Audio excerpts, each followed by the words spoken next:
ఈ సంవత్సరం మేషరాశి వారికి ఎలా ఉందో తెలుసుకుందాం.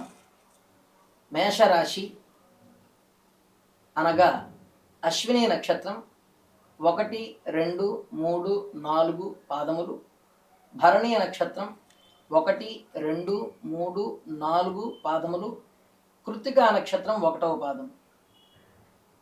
ఈ రాశి వారికి ఆదాయం 2, వ్యయం 14.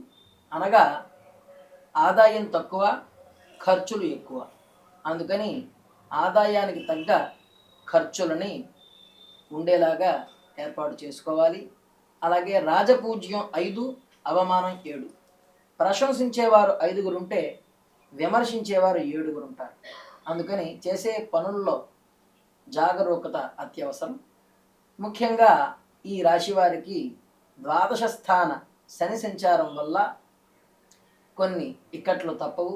ఈ సంవత్సరం అంతా కూడా సామాన్య ఫలితాలే మనకి సూచిస్తూ ఉన్నాయి.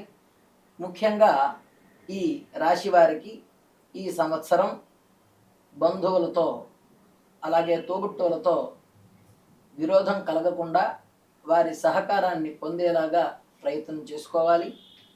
ఆకస్మిక ధనలాభాల కోసం ప్రయత్నం చేయకూడదు. వారికి ఉండేటువంటి క్రమశిక్షణ విడిచిపెట్టినట్లయితే దానివల్ల విపరీత అనర్థాలు చోటు చేసుకుంటాయి. ఆర్థిక ప్రణాళికతో మాత్రమే ముందుకు సాగాలి. లేనట్లయితే అధిక ధన వ్యయం ఖచ్చితంగా జరుగుతుంది. మేషరాశి వారు డబ్బు ఖర్చు విషయంలో చాలా జాగ్రత్తగా ఆచితూచి అడుగు ముందుకు వేయాల్సిన అవసరం ఉన్నది. అలాగే శుభకార్యాలు జరుగుతాయి. స్థిరాస్తులకి వృద్ధి ఉన్నది. విద్యార్థులు క్రమశిక్షణతో కూడినటువంటి విద్యతో మాత్రమే విజయాన్ని సాధించగలుగుతారు.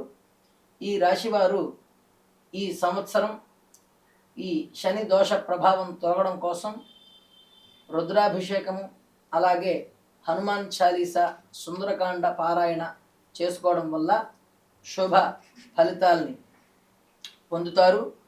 ఈ రాశి వారికి తలంచిన కార్యాల్లో కొన్ని ఆటంకములు వచ్చినప్పటికీ కూడా ధైర్యంగా ముందుకు సాగుతారు. సంఘంలో గౌరవ ప్రతిష్టలు కలుగుతాయి. శత్రువులు ప్రయత్నించినటువంటి కొన్ని ఏమైతే ఉన్నాయో వాటిని తప్పకుండా తిప్పికొడతారు. మీ యొక్క కార్యంలో ముందుకు సాగుతారు. కనుక ఈ రాశివారు తప్పక సుందరకాండ పారాయణం, హనుమాన్ చాలీసా పారాయణం, రుద్రాభిషేకం అలాగే శివాలయం దర్శనం చేయడం శుభం.